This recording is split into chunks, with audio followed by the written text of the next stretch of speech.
تسقي الوثن موها وثاخ بشيطال وشي طيب وثاخ والثايا ويميناخ أخاطر لك ليت من باروشي شلاثا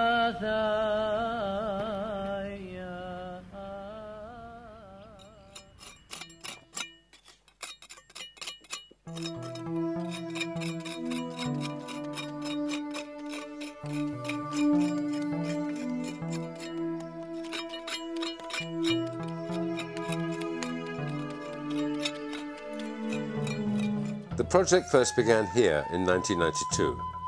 The previous year, the late President, His Highness Sheikh Zayed bin Sultan Al Nahyan, had expressed interest in having archaeological research done on some of the islands of Abu Dhabi.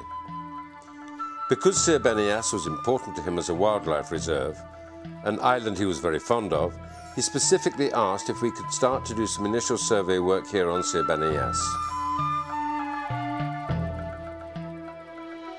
The first team came down in 1992 and spent 5 or 6 days on the island, finding over 30 individual archaeological sites. During the initial survey, bits of plaster were found on the surface that were decorated. Pieces of pottery that were perhaps 6th or 7th century AD, perhaps a little later. It was obvious it was worthwhile coming back to do some more detailed survey and excavation.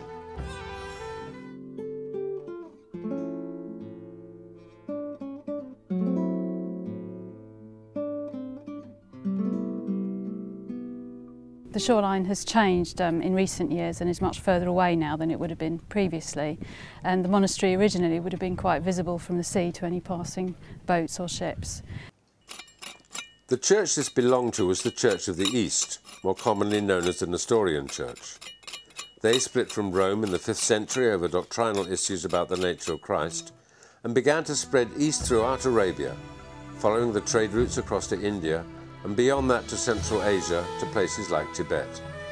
They soon became, within the first 300 or 400 years, the largest Christian church in the world in terms of geographical spread and probably also people. It's quite clear that their decision to found a monastery on Sir Bani Yas was politically and economically motivated.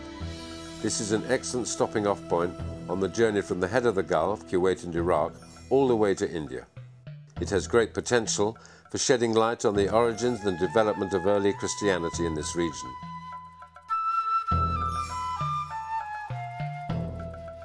It is something that the government is very keen to have exposed.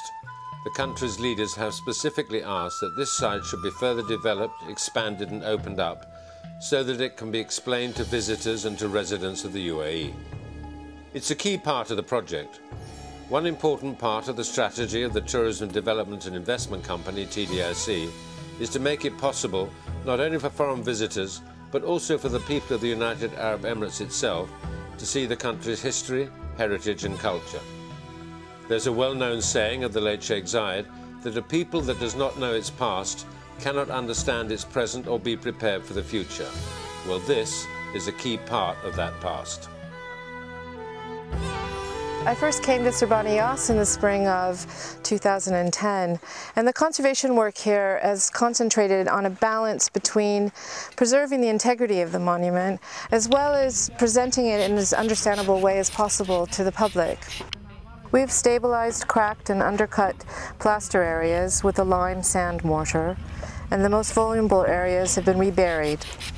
Now we're monitoring the effects of building the shelter over part of the site. This 2011 season we've created a series of mortared blocks in various steps so we can gauge the amount of erosion and patterns across the site. We also want to look at the effectiveness of the Irish fencing around the site and how much sand that seems to be keeping out.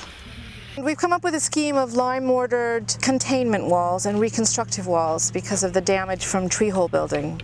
Now we've used white gravel to represent areas where plaster floors once existed. And the gravel, it also serves to keep down the windborne sand. So it's also a conservation measure as well as a display thing.